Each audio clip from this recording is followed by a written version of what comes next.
Hello everybody and welcome back to Tyrion Cuthbert, Attorney of the Arcane. Yesterday, we finished up the investigation. We cleared up with Celeste that her dad did in fact love her. I don't think we figured out that much information, but, you know, we did stuff. Hold on, I gotta do something.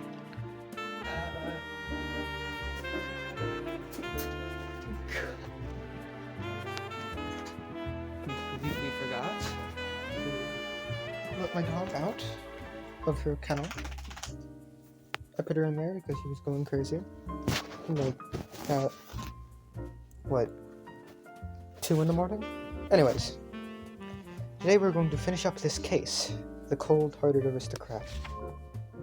Let's begin.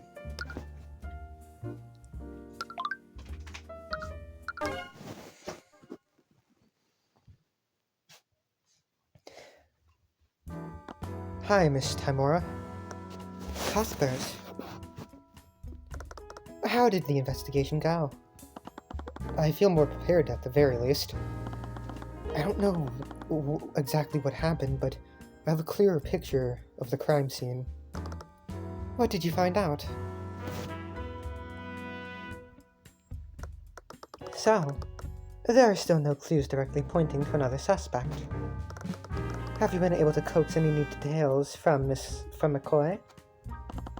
She's already told me everything she knows. She's not the one who killed Linhart, Miss Timora. I'm sure of that now.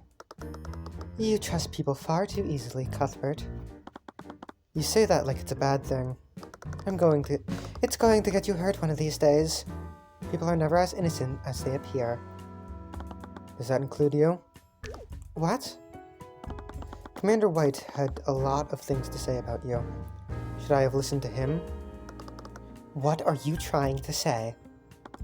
I'm saying that I've never believed the rumors about you, not for a second. You saved me when I had nothing, and taught me how to fight against the nobility. Everyone told me that you were a criminal. I wouldn't be right here if I'd listened to them. Cuthbert, I'm not going to stop trying to see the best in people. Celeste is innocent, and I'll prove that to everyone, including you. You can be really stubborn sometimes, you know. You know that. I get it from you.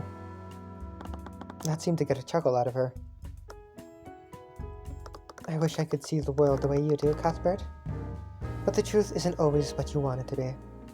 I know, but I'm not going to let that change me. I took a deep breath and readied myself. I was approaching the endgame now. All I had to do was move the final pieces into place and end this once and for all. The bailiff led Celeste into the courtroom, and I followed closely behind them.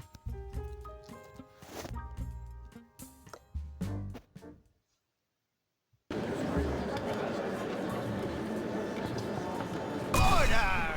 This man's order. Cuthbert, what? Court is now resumed for the trial of Celeste McCoy. Let us review the proceedings from yesterday.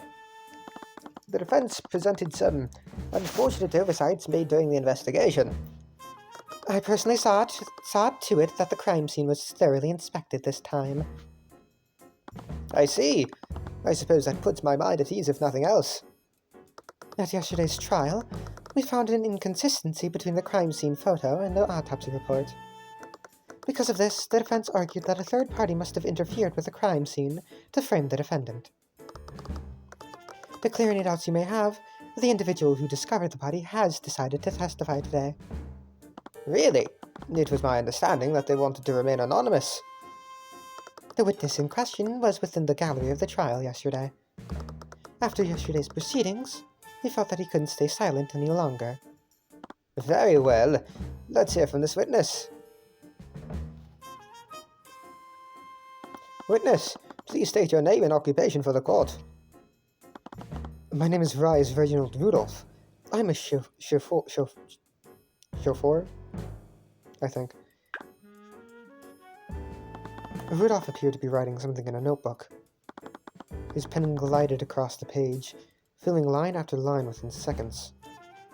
Mr. Rudolph! Ah, forgive me. I was merely recording everyone present in this room. You are taking notes. I always keep clear and detailed records of my actions each day. I found that ordering the present naturally brings order to the future. What?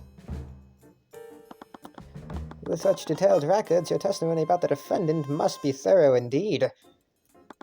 Actually, I witnessed much more than just the defendant. I saw the crime as it was being committed, and I wrote down everything that I witnessed. What? If what you're saying is true, why have you waited until now to testify? We had initially concluded that the evidence alone was decisive enough. We saw no need for Mr. Rudolph to testify. However, that clearly changed after yesterday's trial. There's no way the prosecution wouldn't use eyewitness testimony from the start. There had to be another reason why he didn't take the stand yesterday. Very well, Mr. Rudolph. Please testify to the court about what you saw that night. This judge's voice is different from Ace Attorney Judge, and that's on purpose. I was transporting a client in my carriage that evening. We were driving by the McCoy Tavern when we heard a disturbance. This occurred at 1:08 a.m. Word that something was amiss. I walked into the establishment to see what the commotion was about. That was when I saw the defendant, lit by the blue glow of the dining room lights. She had stabbed Flintheart, and her sword was shining with magical energy. She pulled the sword from Flintheart's back. As he turned to face her, she stabbed him again in the chest. She soon realized that I had witnessed her heinous crime. She dropped her weapon, still impaled in Flintheart, and fled the scene. Incredible! If everything occurred as the witness described, then I see no room for debate. Of course, the evidence has always been irrefutable. I didn't remember seeing another carriage when I left to look for Celeste, but it was pretty dark. I could have just missed them. Celeste, did you see him when you left the tavern? No, I don't think I ever met him before. Does that mean what I think it means? We can jump to conclusions, but if he testified that you saw him, he's clearly lying. I just needed to find out why. The defense may now begin their cross-examination. Cross-examination. I was transporting a client in my carriage that evening. Who was the passenger in your carriage? Ah, well. Objection! The identity of the passenger is irrelevant.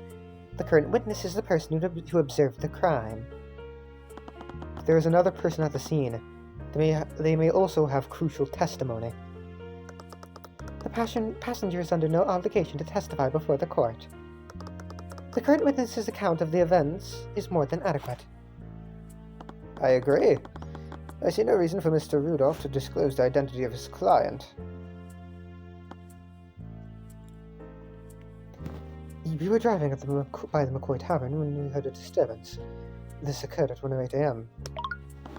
Can I assume that this disturbance was the argument between my client and her father? Yes, I heard two distinct voices, one young woman and an older man.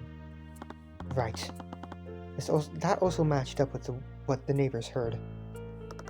And what did you do after hearing this disturbance, Mr. Rudolph?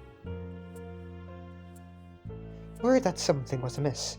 I walked into the establishment to see what the commotion was about. You stopped your carriage in the middle of a job. What did your passenger think of this? He took no issue with it. What kind of passenger would be okay with stopping mid-drive? The passenger's thoughts on the matter are irrelevant to his testimony, unless you have any hard evidence to prove otherwise. She objected whenever I brought up the passenger. There was something more there. Now then, please tell us what you saw in the establishment, Mr. Rudolph. That was when I saw the defendant, lit by the blue glow of the dining room lights.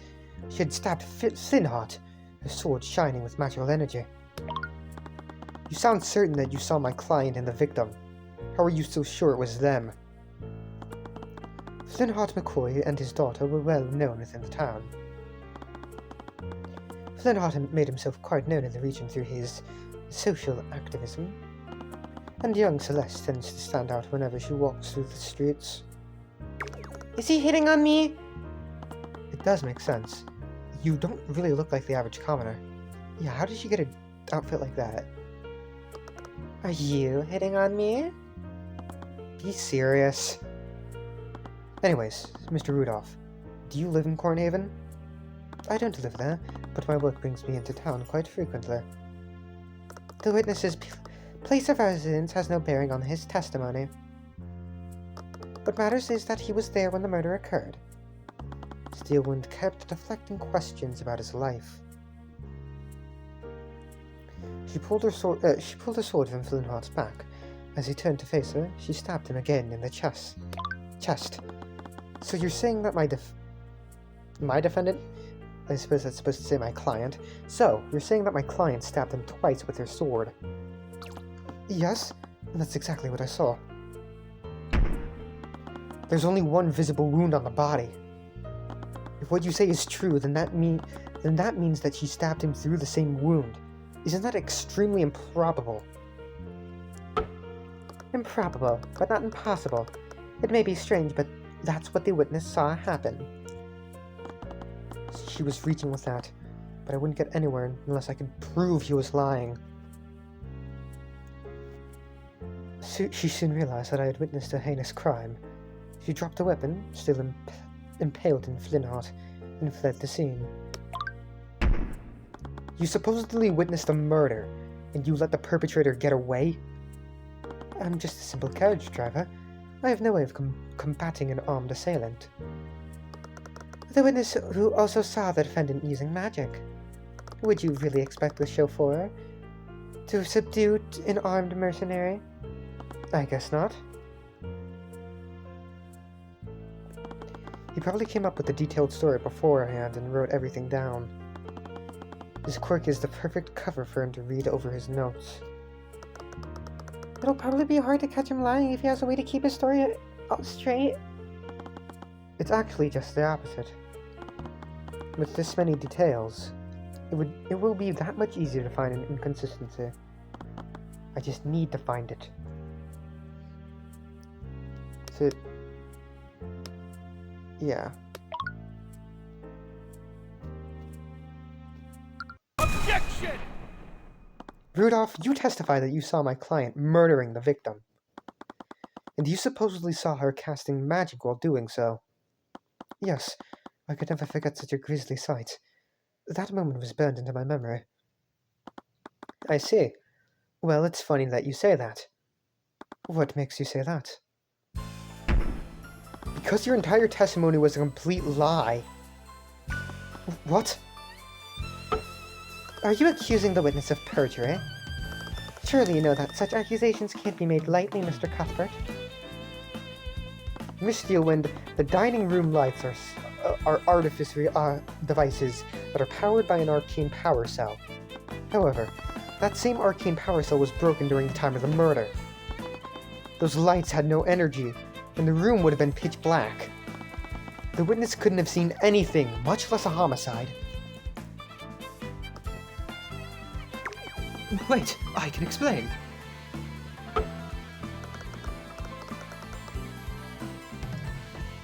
There's no need, witness. You could have as easily seen another source of light. The McCoys probably lit a candle or lantern because of the blackout. The witness clearly described a source of blue light. A rudimentary candle or lantern wouldn't emit a color like that. Then the witness was clearly mistaken. The witness records everything he sees in his notebook. He even remembers the exact time that this encounter occurred. So why would he be incorrect about such a clear and obvious detail? No, what the witness saw was some form of magic. Due to the lack of power, it couldn't have been artificery. It must have been an arcane spell. That's it! Witness! Yeah, I was mistaken about something. Please allow me to revise my testimony. Mr. Cuthbert, what are your thoughts? If he thinks he saw something different, then it's only fair to hear him out. It didn't matter. No matter what he came up with, I'd tear through each of his lies. Okay, this is kind of off topic. I don't think Tyrion fits the whole D&D aesthetic. He's just a guy in a suit. It's a normal-ass suit.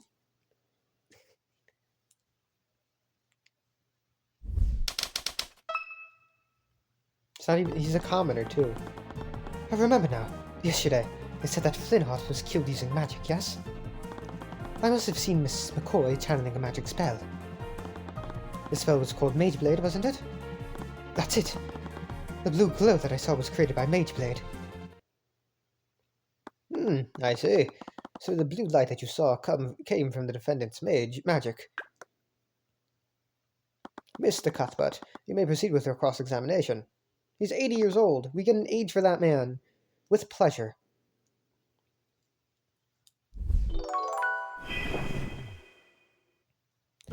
I remember now. Yes. Yesterday, they said that Flintheart was killed using magic, yes? Are you changing your testimony based on yesterday's trial? No, that's not what this is. It's just that, after thinking about it, I finally understood what I saw. I must have seen Miss McCoy channeling a magic spell. Wouldn't that be pretty noticeable and distinct? The crime took place in a village of farmers, and the defendant's magic wasn't known to many until that night. What reason would the witness have to think that he was witnessing magic? He would just think that the sword was wreathed in a glow by some other means. That last part was a bit far-fetched, but I'd seen something concrete to refute it. But I need something concrete to refute it. The spell was called Mageblade, yes? You seem uncertain about the spell you saw. How can we trust the rest of your testimony? It doesn't matter if he was unable to identify the specific spell. The only thing that matters is that he saw it happen. I wouldn't get anywhere unless I could present a clear contradiction. That's it. The blue glow that I saw was created by Mageblade. You still don't sound so sure of yourself. I wasn't sure of it at first, but then I remembered that they found traces of magic at the crime scene. I didn't realize I was looking at a magic spell. Is it really so hard to believe? I suppose not. Not that I actually believed him. He just keeps telling lie after lie. She was trying to keep her composure. Her wrists were firmly clenched. He's trying to cover up his mistake. I'm sure he's just making things up on the spot now. He doesn't know how magic works. I bet he barely understands what Mageblade even does. Which meant that there had to be a flaw with his testimony. Okay. Spells. Mageblade. A yellow radiant glow. Objection! Rudolph, you don't know much about magic, do you? Of course not. Are you trying to say that I should have recognized Celeste's Mageblade? No. I admit that you probably wouldn't know what Mageblade looks like. But that's exactly where you made your mistake. My mistake? Rudolph, if you were aware of how Mageblade works, then you would know that the spell emits a yellow radiant glow. Which means the blue glow you saw couldn't have possibly been Mageblade. This is ridiculous. What's the significance of seeing a blue glow instead of a yellow one? It's extremely significant, prosecutor. If the witness saw a blue magical glow, then he must have witnessed a different spell at the scene. Preposterous. You don't have any evidence to support that claim. Blue light made a large impression on the witness. He wrote it down in his notebook. He even mentioned the color in both of his testimonies. I find it hard to believe that he'd be mistaken about something like that.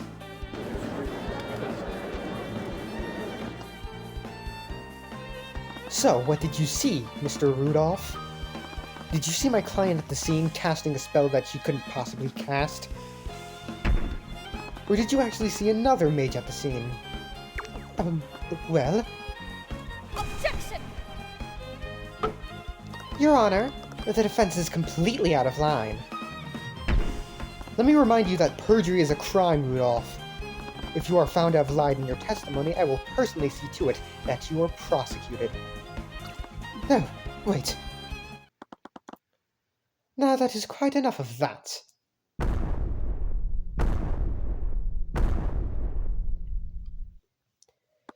Garrick Pierce had stood up from within the gallery and walked to the witness stand, shoving Rudolph out of his way.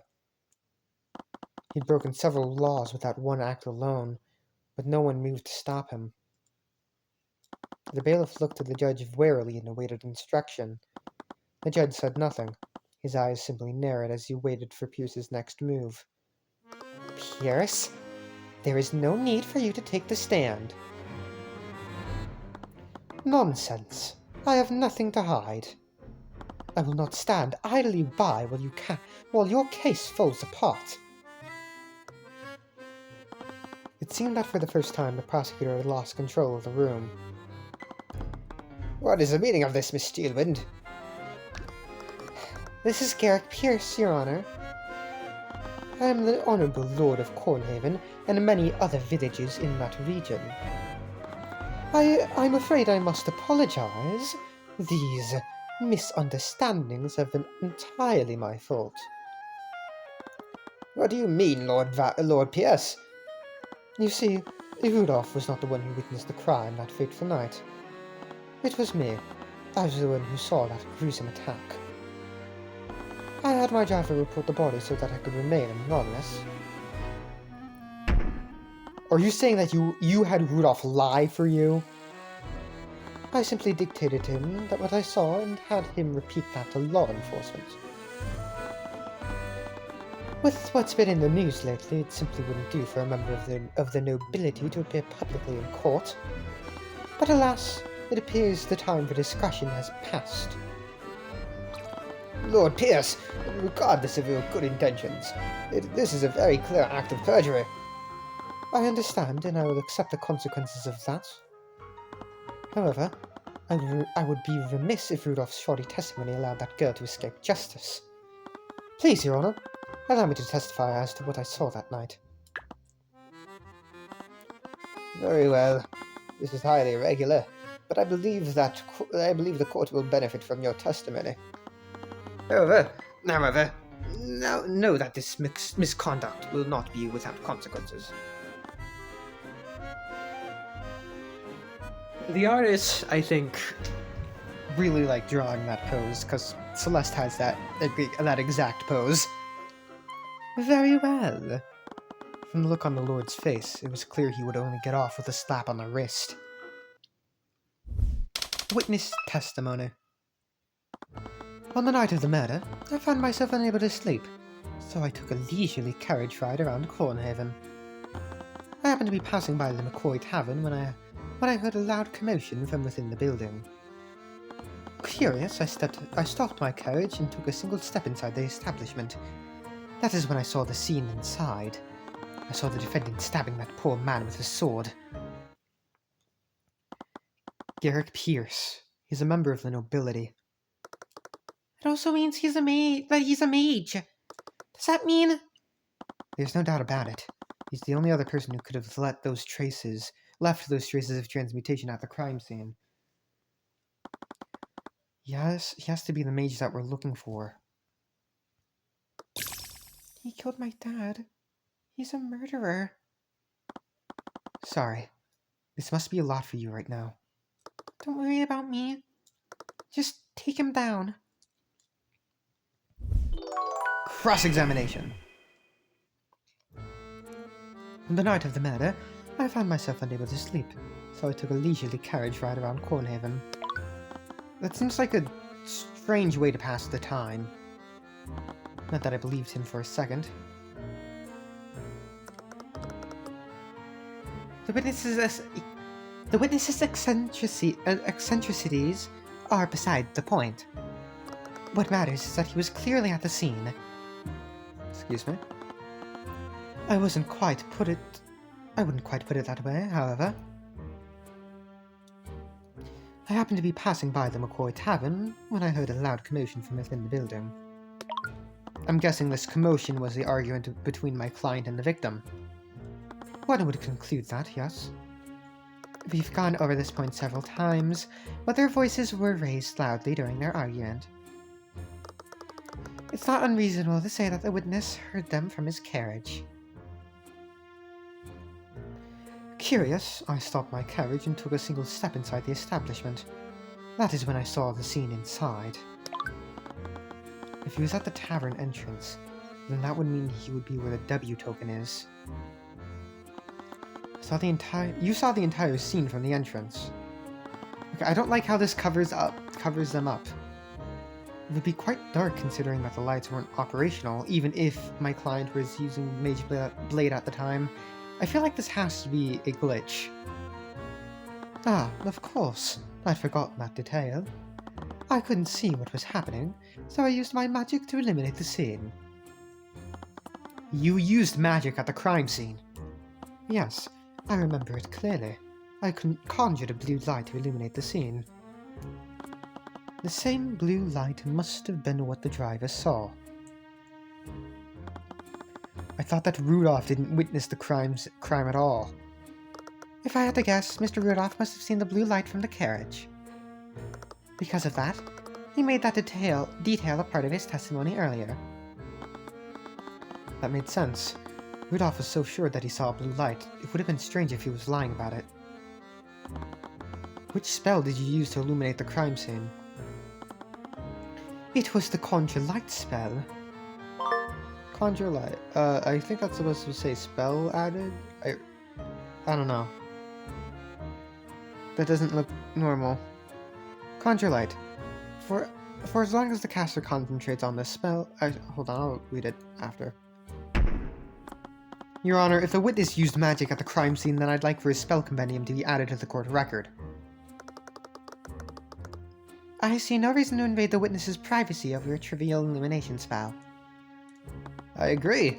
The defense will need a stronger reason to requisition the witness's spell compendium. Right you are, Your Honor. Your wisdom is truly fitting of your station. Oh, shut up! I'm gonna just look at the spell. Conjure Light, School, Transmutation, Incantation, Luxo, Gesture, None, Duration, Luxo, I think. While concentrating. Concentration? Yes. For as long as the caster concentrates on the spell, a mote of magical light will be centered above their head. The color of the light is chosen by the caster and can be changed at will for the spell's duration. This mote of light provides illumination up to 15 feet of the caster and no further.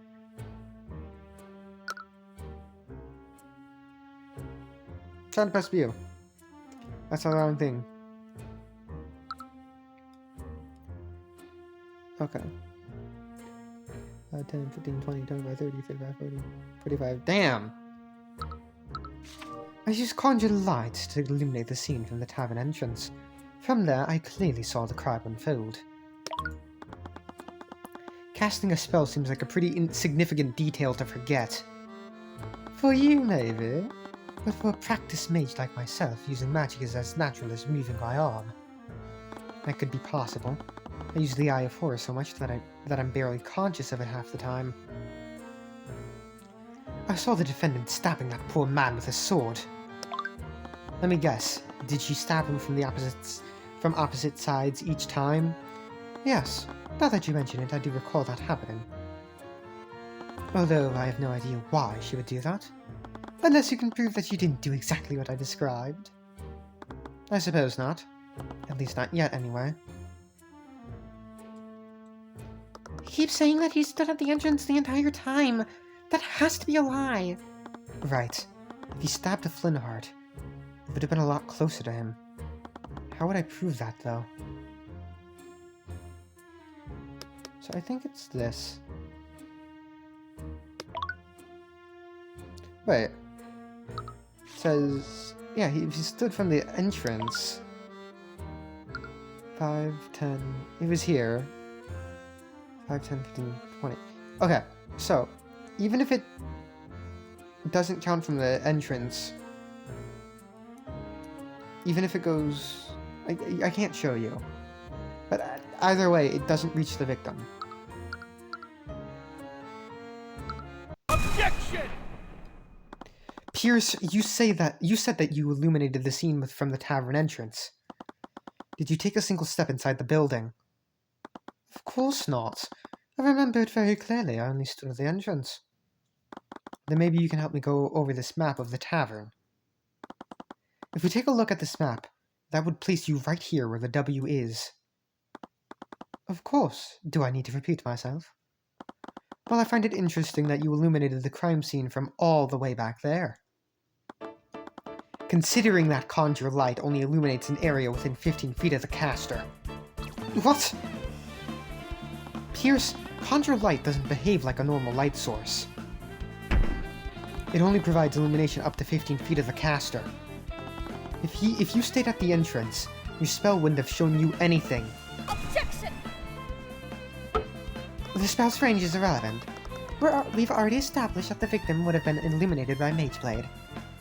The witness clearly stated that he couldn't see what was happening. That was why he cast Conjure Light in the first place. But what does this mean? Lord Pierce, did you eliminate the crime scene or not? Well, I can answer that question for you, Your Honor. The witness did illuminate the scene of the crime. He illuminated it because he was standing right where it happened. Mr. Cuthbert, what are you getting at? Your Honor, the defense would like to formally accuse Garrick Pierce of murdering Flintheart McCoy. Hold on for a moment. This is absurd. I could have easily used a different spell to illuminate the room. And which spell would that be, Pierce? The specific spell escapes me. I'm not sure which one I used, now that I think about it. You idiot. Well, maybe we can figure it out together. When you relinquish your spell compendium to the court. Stillwind, say something! If you had listened to my instructions, you wouldn't be in this situation. You've made your bed and now lie in it. Stillwind, you treacherous! Order! Why is the hammer so... just the hammer sprite so low quality compared to everything else? That's enough. It appears that the prosecution has no objections. With everything that has occurred, I'm afraid I must ask Lord Pierce to relinquish his spell compendium to the court. Okay, I think the evidence obtained thing is bugged. Pierce's spell compendium. Garrick Pierce's spell compendium. It contains the formulas for the following spells. Prestidigitation. Prestidigitation. I didn't think I'd have to encounter that word after Apollo Justice. Conjure Light, Conjure Water, Frost Wave, and Shape Liquid. We did it! We got a spell compendium! With that, the case was as good as ours. I want to see. Is the spells added? No, the spells aren't added. Okay. Or was it? She didn't even try to stop me from taking a spell compendium. I doubted she'd do that just to spite Pierce. Okay, prestidigitation. I'll read what they all do after. Conjure Water, Frost Wave, Shape Liquid. Your Honor, I've looked at the spells in Lord Pierce's compendium. The Conjure Light is the only spell that he can cast that would shed a blue light. Okay, let me see that. Prestidigitation, School Evocation. Incantation, none. Gesture, a snap of the fingers. Duration, while concentrating. Concentration, yes. The caster creates a simple and harmless visual effect around their hand. This effect will last for as long as they maintain concentration on the spell. Conjure Water. School, Conjuration. Incantation, Acquio. Gesture, outstretched palm. Duration, indefinitely. Concentration, yes. Causes water to magically flow out of the caster's hand. This water will flow as long as the caster maintains concentration on that spell. Frost Wave. School, conjuration. Incantation, none. Gesture, outstretch both hands. Duration, instant. Concentration, no. Anything caught within range is hit with a blast of extremely cold air. Liquids hit will be immediately frozen and organic life will immediately enter stages of hypothermia. Shape liquid, school, transmutation. Incantation, fig aqua. Gesture, point finger at the target. Duration, while concentrating. Concentration, yes. While concentrating on the spell, the caster can magically manipulate up to 10 liters of liquid and form it into complete shapes. At any time, the caster can choose to freeze the liquid and solidify its current shape. While frozen, the caster can also choose to make the liquid instantaneously melt. What's your school? Garrick Pierce. Oh, it doesn't say. I guess we'll see in a bit. It's clear that his testimony and many of his statements were false. This little brat! Such insolence! His art is transmutation. Did he have any? He didn't have any transmutation spells. Lord Pierce could very well be a suspect in the murder of Flintheart McCoy. I'd argue that this presents enough reasonable doubt to acquit the defendant. Mr. Cuthbert, I acknowledge that Lord Pierce's actions are quite suspect. I just want to see. It's transmutation, evocation, conjuration. I guess. I can move it like that? That's crazy. However, I will not pass a verdict just yet. There is much more we need to learn. What? That's not how it works? We prove that there's reasonable doubt. That should be enough to acquit me, right? It's in a normal case, maybe, but the situation is different for this trial. The public won't accept an unsolved homicide involving magic. Unless we can unequivocally prove your innocence, the court will keep drawing things out. What? But that's not fair! That's just how our system works. The kingdom has always cared more about easing public tension than delivering justice. Are you serious? This court will be suspending the trial of Celeste McCoy until further notice. We have no choice but to give the Inquisition time to investigate Lord Pierce as a possible suspect. Objection! Thank you. Thank you for not being an asshole like Edgeworth and at first, and Franziska, and Godot, and Von Karma. Not Clavier, though. Clavier was cool. And we haven't gotten to the other prosecutors. A possible suspect. That the very idea of that is preposterous, Your Honor. What else did she have up her sleeve? Let's revisit the basic facts of this case. Flintheart McCoy was murdered using a blade with a transmutation spell active on it. Mr. Cuthbert, why don't you tell me the spells that Lord Pierce knows?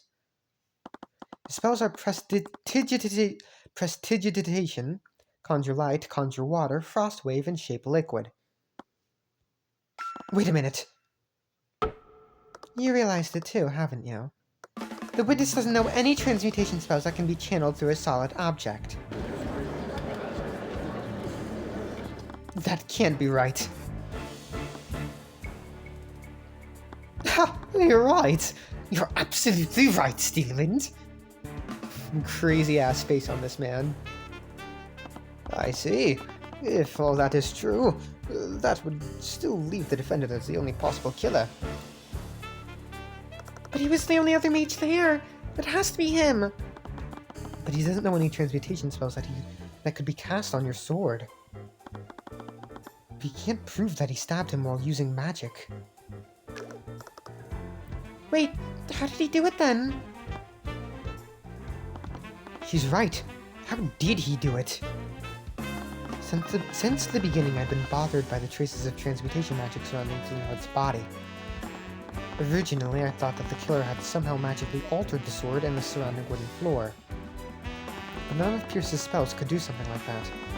Those transmutation traces were scattered all over the place. He didn't even fully cover the sword.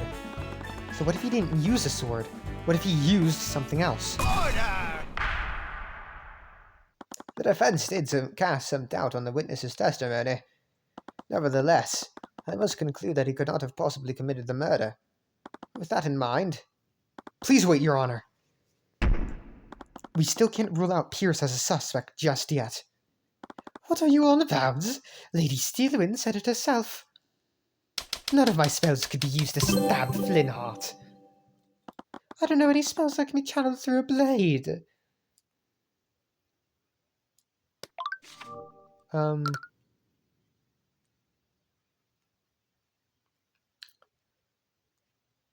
It's gonna be one of these two. I remember this spell being the one in the original, so... But you didn't use a metal blade, did you? What nonsense is this? The autopsy report clearly states that the wound was created by a blade. If he didn't channel magic through a blade, how could he have possibly committed the crime? Steelwind, Garrick Pierce didn't kill the victim using a sword. He killed him using an object shaped exactly like a sword. No. Does he know the truth? What? I'm afraid I don't quite understand, Mr. Cuthbert. Your Honor, I'd like to bring your attention to Pierce's spell compendium. Garrick Pierce knows a seemingly insignificant spell called Shape Liquid. With it, he can control any liquid and mold it into any complex shape he wants. He can even freeze it, locking that shape in place. If he had enough water, he could create a sword made purely out of ice. No. Is it possible that he... What do you have to say for yourself, Lord Pierce? This stubborn little brat! Pierce's breathing became frantic. He clearly wasn't prepared to be backed into a corner like this. I could feel his frustration, stress, and fear emanating through the eye of Horus. The board was set. I just had to deliver the final blow. Argument. I'll tell you exactly what I have to say, you commoner. I'm not the one I'm not the one on trial here. We're here because that bastard child didn't know her place. I saw the murder, I witnessed everything. That girl used our holy arts to murder her father because she lacked the noble's temperament. This again? It's either Conjure Light or this again. This is...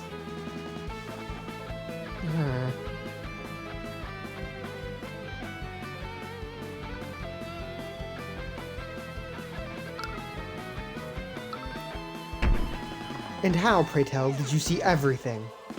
If you recall, you testified that you only took a single step inside the inn. However, you would have needed to be within 15 feet to see my client with Conjure Light. This again? If we're going to keep treading on that one detail, then I admit it, I stepped further into the inn. I cut that out of my testimony, not because I knew that you and Timora would use it against me. Lord Pierce. But you didn't just withhold that detail from your testimony, did you? You testified to the contrary. You committed perjury, Pierce. Plain and simple. That's... This is gonna be 4 or 5. I can't tell. And let's not stop there. For your story to be true, you would have needed to be within 15 feet of my client. According to your testimony, my client had just finished murdering her father. Wouldn't she have noticed you? If you were that close, then surely you were close enough to apprehend her. So why didn't you? Don't you have a duty to your citizens to the citizens you lord over? Shut your filthy mouth! That woman was armed. I had no reason to put my life in danger. She was holding a blood-soaked sword. I was terrified when I saw her holding that bloody sword. She had just murdered a man, and I might have very well been next.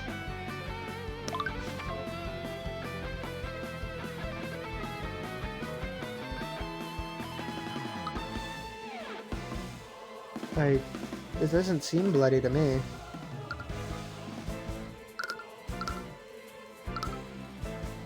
I guess. Crime scene photo. But that can't be right, can it, Lord Pierce? This photo of the crime scene shows that the sword was left inside the victim's body. How could she still be wielding it if it never left the body? What? Okay, it is 4. Yeah, damn you! Damn you! Steelwind, why aren't you saying anything? What? Steelwind froze. Even when I had the advantage, she always maintained her usual poise. But now she was scrambling for something to say. Nothing came to her. Lord Pierce, please calm down. How can I remain calm when this charlatan is trying to frame me? This is a complete travesty. I came here to reveal the truth and testify against that criminal. And what do I get instead? Slander from some lowly peasant? You talk about justice, but you've committed several acts of perjury to twist the outcome of this trial. You don't care about justice. You're just here to cover up your crime. You filthy little... I didn't even do anything that time. Okay. So admit it, Pierce. You created a makeshift sword with shape liquid and used it to impale Flintheart. You shoved my client's sword into the wound, while the remnants of the real murder weapon melted. You thought it was a perfect crime, didn't you? Wait, what did he just say? What?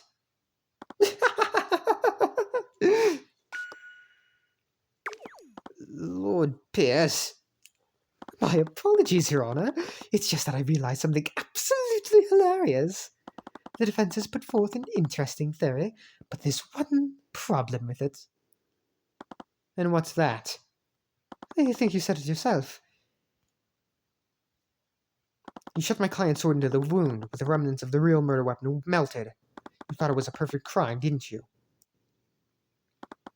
You're right. It would have been a perfect crime. Because any evidence to support that theory would have evaporated with that melted blade. What? No! He was right. Magical traces don't spread through physical contact. They're only detected on objects they are cast on. If he used a blade of water to kill Flintheart, all of the water he used to make that sword would have evaporated by now. That would mean that there would be nothing left of the murder weapon. You've spun quite the tale here today, but in the end you don't have a shred of evidence to support it. Do you? You have nothing. Isn't there anything we can do? I began quiet, thinking through each piece of evidence I had found. They all fit into place, except for one piece. Tyrion? Why isn't he saying anything? Is it really hopeless? I knew where she had disappeared. She probably saw the look on my face. It was familiar to her. It expressed the same quiet certainty I had every time I defeated her. I wasn't sure how, but there was something left of the murder weapon. Otherwise, there wouldn't have been any traces of transmutation at the crime scene. What is this? You can glare at me all you want. It won't change the fact that you've lost. I despise people like you. You twist the kingdom's laws to serve your own ends. You trample on the lives of the people you're supposed to be serving and protecting. But as long as I'm standing in this courtroom, I will never let that happen again. Naught can remain concealed. What did I just do? I could feel my head being dragged to the ground. It felt like it was about to burst. At the same time, I felt an extreme sense of clarity. It was as if nothing could be concealed from the eye of Horus now. I can't believe that peasant! He pushed me this far! Once again, I saw Pierce's thoughts, but this sensation felt sharper than it usually was. I could feel his mind reacting to mine, as if it were a pond rippling around me as I stepped through it. I wondered, could I reach further in and pull something I could use? You've activated a new ability through the Eye of Horus. You can temporarily project items into the witness's mind and read their thoughts about it. These thoughts can sometimes reveal new information, and grant you insight. Fill the insight gauge to proceed.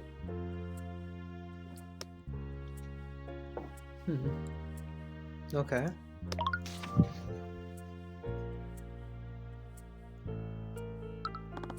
After all the trouble I went to, I can't believe that boy figured out which spell I used. Well, no matter. It's not as if there's any evidence that implicates me. I'm lucky that old fool had that bottle of water with him. A bottle of water. Well then, as riveting as this has been, I believe it's time for me to be on my way. Now wait a minute, Pierce. What is it now, you cretin? A cretin? I'll say it as many times as you need to hear. There is no evidence of a liquefied weapon at the crime scene.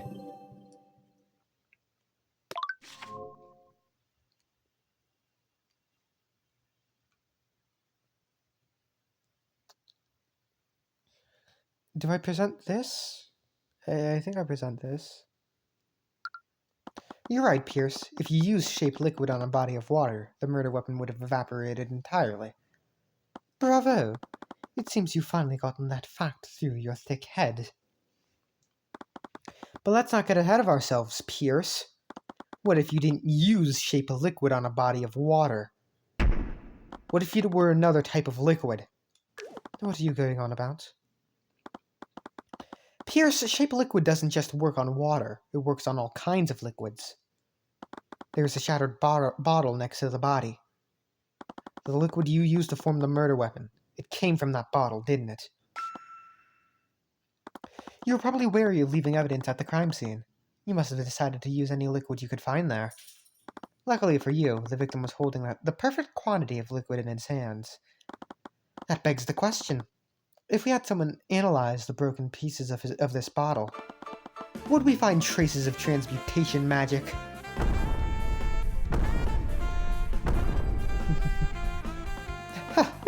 Do you think you can bluff me? We've already established that any water I supposedly shaped would have evaporated. Except the liquid contained in this bottle wasn't water. It was tea. So, what difference does that make? A blade of ice made out of water would have evaporated entirely, but a blade of frozen tea would leave a dried residue. The tea wouldn't completely disappear. No!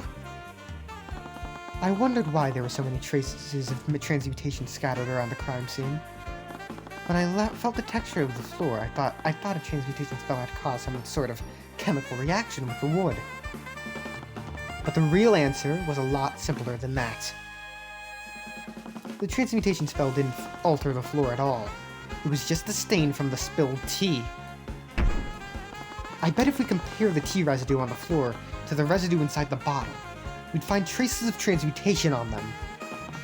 There's your murder weapon, Pierce. You have nowhere left to go. That's checkmate. That's a different art style. Wowie. I do like this CG, though. That's cool. I kind of wish that we actually got a sprite of Tyrion pointing, which was in the demo, but we don't. I don't know if this is a different artist, or just the artist got changed their style. I don't know.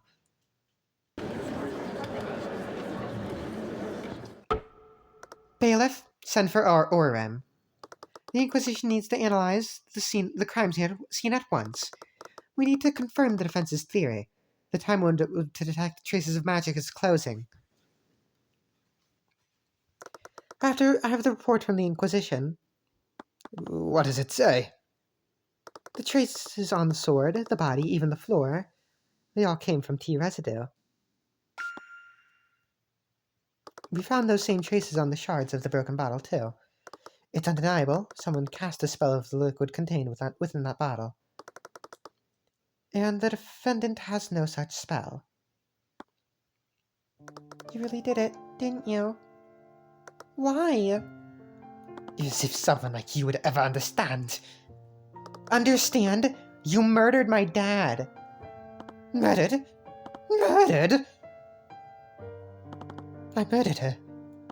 I can't believe it. She's dead. Her smile. Her beautiful voice. It's all gone. This is also a new CG.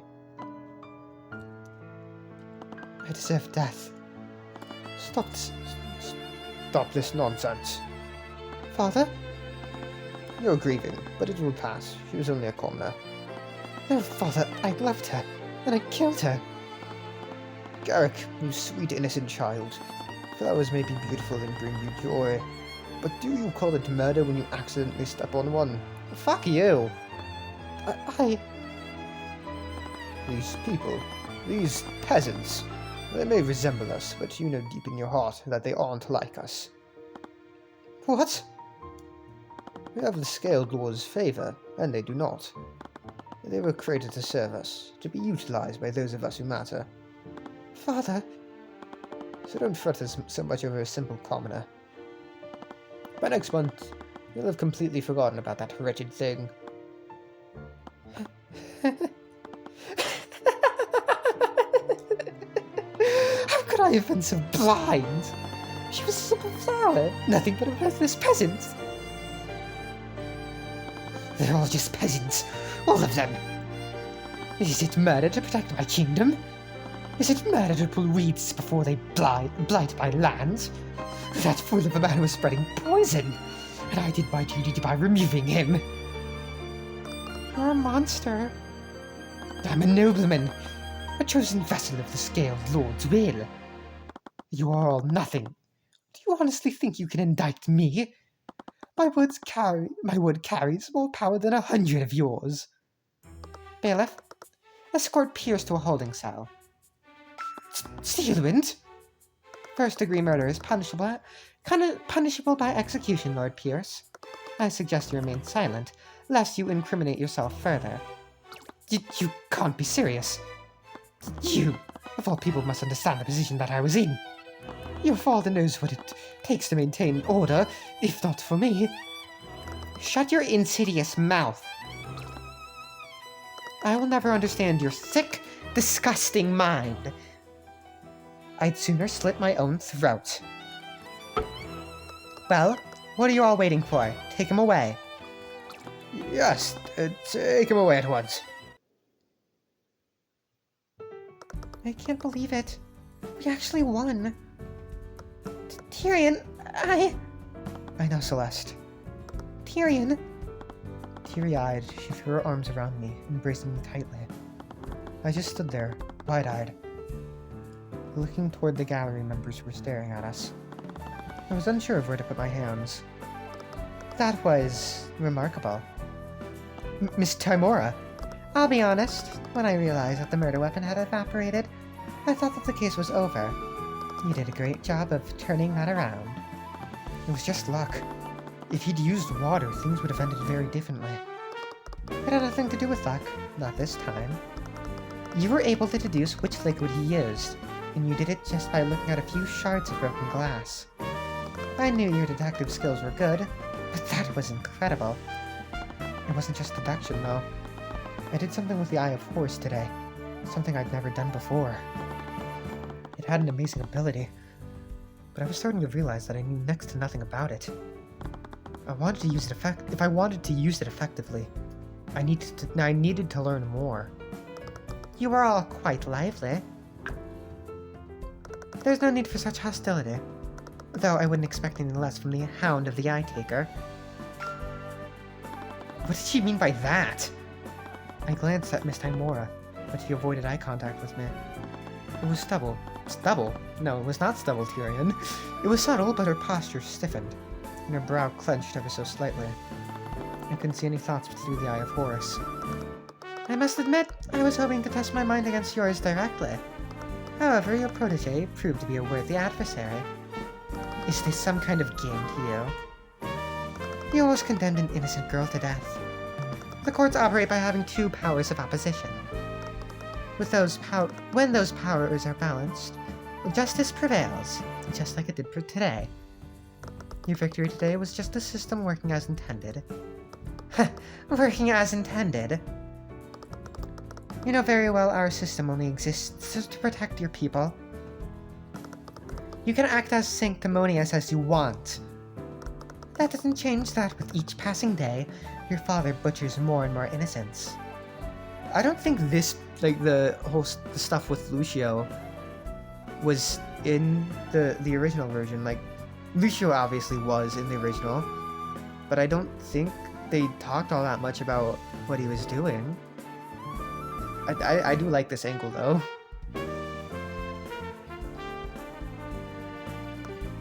Also, I fear that Aria and Timora have a very similar voice I gave them.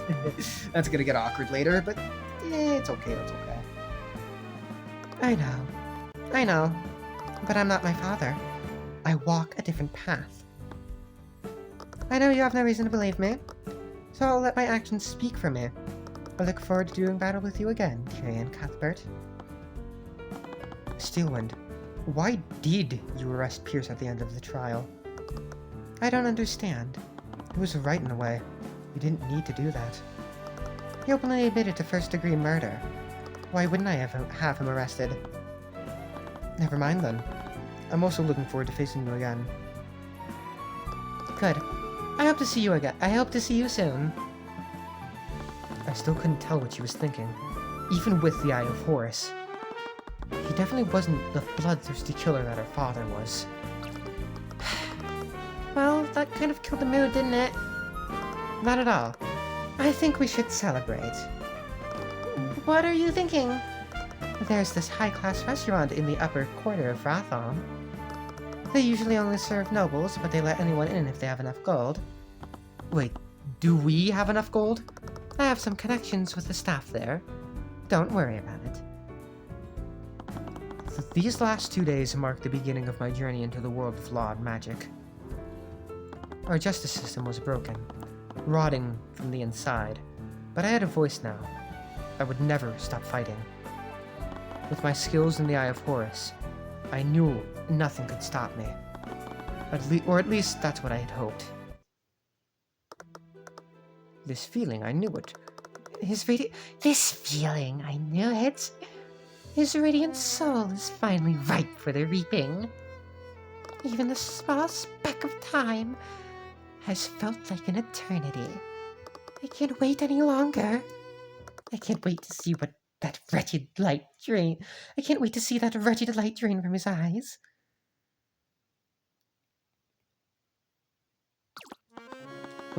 William, please, I implore you. I know you're excited, but don't you think we are moving far too quickly? We don't need to see his bulge. Lloyd von Sanctus. Occupation, Duke, age 45. The head of House von Sanctus and the Duke of Commerce. His noble house is one of the 4 pillar families. His family was responsible for managing trade and commerce throughout Wyverngard. Nonsense. Nonsense. Everything was... What the fuck is it? Nonsense. Everything has been going according to the plan. Also, this is a new scene. William Frege, occupation Duke, age 62. The head of House Frege and the Duke of Finance. His noble house is one of the 4 pillar families and responsible for tax collection and the exchange of resources. House Frege owns and controls every banking house in Wyverngard. Lloyd von Sanctus shifted nervously, his rat-like posture shuddering. William Frege, on the other hand, only seemed bothered by Lloyd's incessant chittering. They both held the status of Duke, but only William wore it rather than the other way around. I have advocated for the Arcurians more than anyone else, but I haven't had enough time to look into them. The Arcurians are inefficient yet simple folk. The only thing they care about is filling their coffers, and I'm quite proficient in that language. And what of the Grand General? What do you think? Who do you think pays for all of his soldiers? You may be able to get to the ground forces, but his extended family is something else entirely. If you threaten them like this, they will respond in kind. Loyalty can be bought, the same as any other commodity. Every house has a weak link. It's only a matter of time before I fight his. William! Enough! Oh my god, they have the same fucking pose. This meeting is an opportunity for us to finally pull the Minister of Justice to our side. I will not squander it. We will take Wyverngard from Lucio today. Grow a spine. While you're at it, your Duke were crying out loud. Lloyd just exhaled deeply as he followed William to the meeting room. Oh, they've arrived. Coraline Sybil. Occupation Duchess. Duchess. Age 38. The head of House Sybil and the Minister of Justice. Her noble house is one of the 4 pillars families, and it is the most powerful of them. Her family has managed the judicial and legislative branches of Wyverngard Scarvin for generations. See? You had nothing to worry about, Your Grace. It seemed that the Minister of Justice and the High Speaker had already arrived. Coraline Sybil and Theon Arceus were the most powerful people in this room, in theory. They represented the justice system and the church respectively. But both of their heads were always in the clouds. Their dispositions made them more akin to cattle that could be distracted and coaxed with shiny trinkets. Coraline was ruminating about fate in the cosmos. She'd often confused astrology with philosophy. Theon was blinded by his obsession with the skilled lord in his stories. William was almost certain that his noble house had written half of those stories.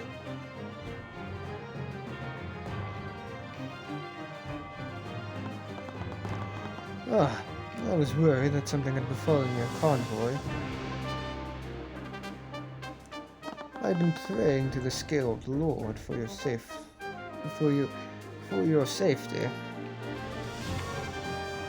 Theon Arceus, Occupation High Speaker, age 81, the devout leader of the Church of Bahamut. I don't think I've met anyone who reveres the skilled lord as much as he does.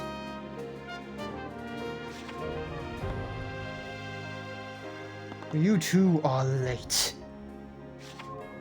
Ramus Virgile, Occupation Royal Advisor, age, mysterious lord who appears to be close to the royal family. Apparently he's the royal advisor to the King of Wyverngard.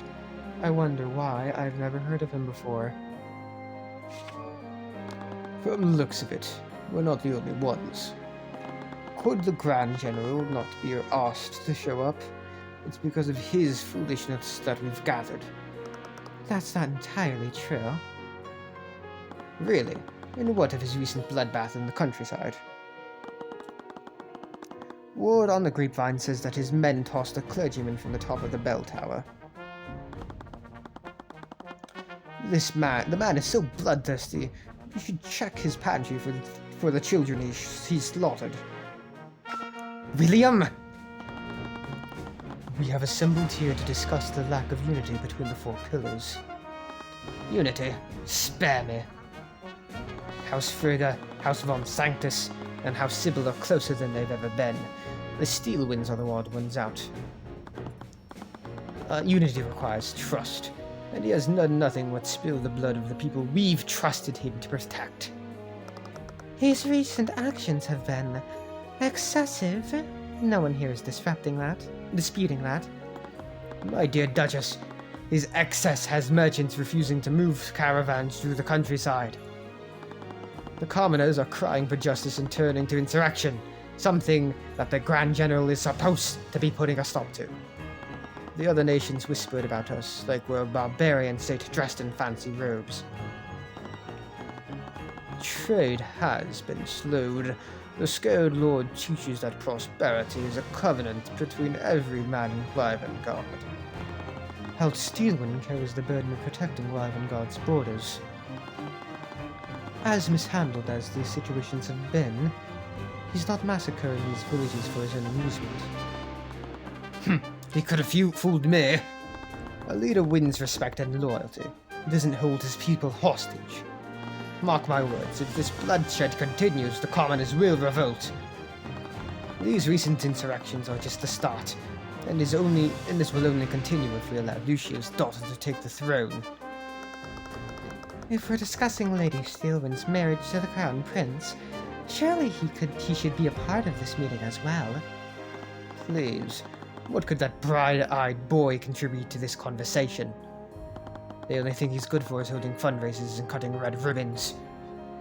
William, he's the heir to the throne. Come now, the true rulers of Ivengard are all assembled in this room. I'll admit, the House of Lords has received more petitions against Lucio than any other general in Ivengard's history. The church has also been unable to collect as many tithes as before. Even the most faithful are asking whether the Scaled Lord would support such cruelty. Their faith is faltering. This cannot be allowed to continue. Oh, look who finally decided to show up. I know I'm late. I was caught in a debrief. I find this gathering to be pointless anyway. How dare you, Grand General? Have you no sense of respect? What use would respect be to the ones who can't command it? They really like this pose. They really like this pose, it seems. Will you demand my respect, Master of Abjuration? Well, leave him alone, Lucio. We were just discussing your recent catastrophe in the countryside. From what I've heard, the death toll has been astronomical. Did you beat your record? If you have something to say, then say it plainly, Frege. House Frege would like to move to have the Steel Winds stripped of their authority and control of Ivengard's military. Lloyd, Caroline, and the Church agree with me on this matter. Is that so? I mean, we of House von Sanctus stand with House Frege on this matter. I'm sorry, Lucio, but it's difficult to argue against what the reports have been saying. I will bring this matter to the House of Lords. We'll hold a vote. Then the House of Lords should know about what my agents have discovered. The Eastern Kingdoms have joined the Union. What? Surely, this can't be true. It is. I'm sure the Ordo Australis will be announcing it publicly within the week. Ivengard is now the only nation in the world that hasn't joined their alliance. Correct. The only thing acting as a deterrent to our enemies is the high evocation magic of House Steelwind. Do you think the House of Lords will be willing to oust the most powerful war mages from our ranks? Lucio! Now, if you're done gnashing your teeth, William, I have to meet with the rest of my houses. That's our houses will need to prepare in case the Luminites become bold enough to bring war to the western border. Lucio, wait. Damn it all! Since when were these Orientals so friendly with the Ordo Australis? I can't believe the Luminites would suffer the company of those mud-eating savages. That's racist. Actually, the culture is very rich. I, for one, quite enjoy many of their... Shut up, Lloyd! We'll need to expedite our plans. What? Get the Arcanians on the Arcarian ones on the line. I will have words with them. You have business with the Arcaris?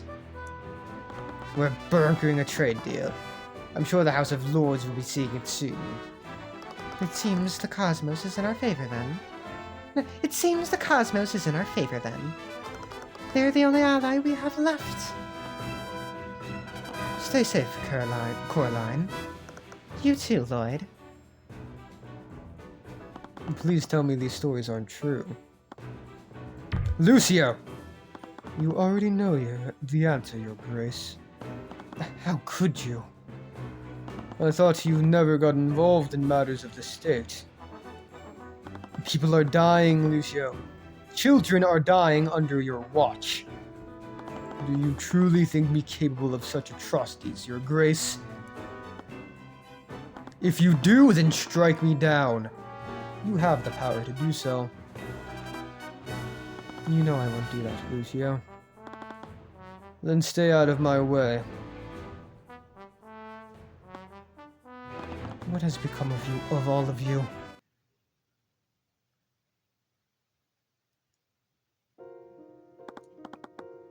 Pierce, you have a visitor. I'm gonna do what I do in Ace Attorney, have these no names be sewing for some reason. Steelwind's brat again. I'm in no mood for another sanctimonious lecture. Gary! Jolene! Time has not been kind to you. The fuck is that? No, time has been perfect for her. Excuse you? I'll have you know that I still get mistaken for 20 everywhere I go. I suppose some things never change. Let's get on with it then. What? Go on, yell at me, curse at me. I doubt anyone would lift a finger if you opened this cell and beat me half to death. So, do it. I forgive you. What the fuck, man? What? I forgive you for killing my husband, Garrick. Have you lost your mind? Do you think I feel any remorse? Do you think I'm still that weak child? I just don't have the energy for it. I know what that resentment did to my husband. I saw what that resentment did to my husband. It festered inside him like an infection. I'm the only family Celeste has left. If only you knew where she really came from. I don't need to. She's reckless, stubborn, and a little spoiled, too. She takes after me in a lot of ways. And she takes a little too much after her father. But she's a good person. She's the kindest person I've ever known. And I'm proud to call her my daughter. Then you're a fool.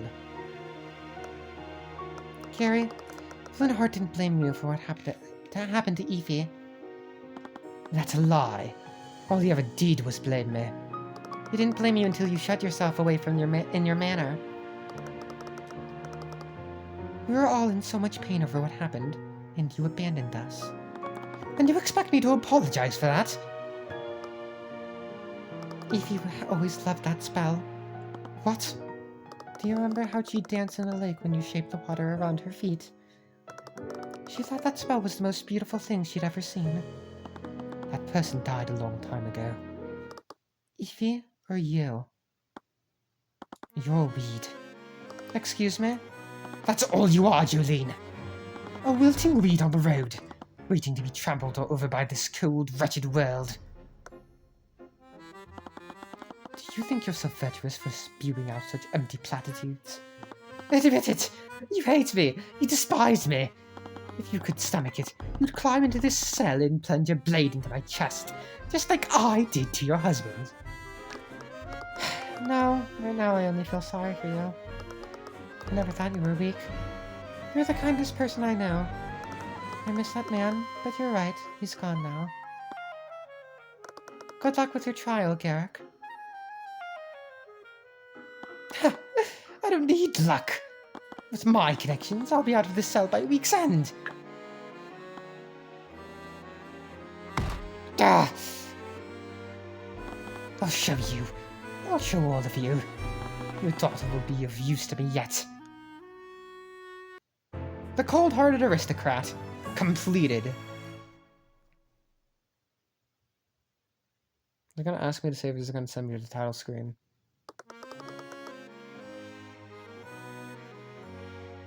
Hold on.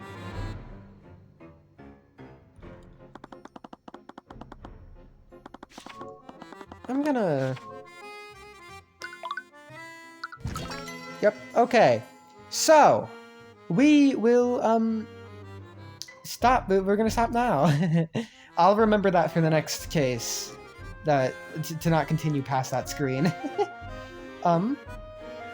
I will be seeing you all next time. When we...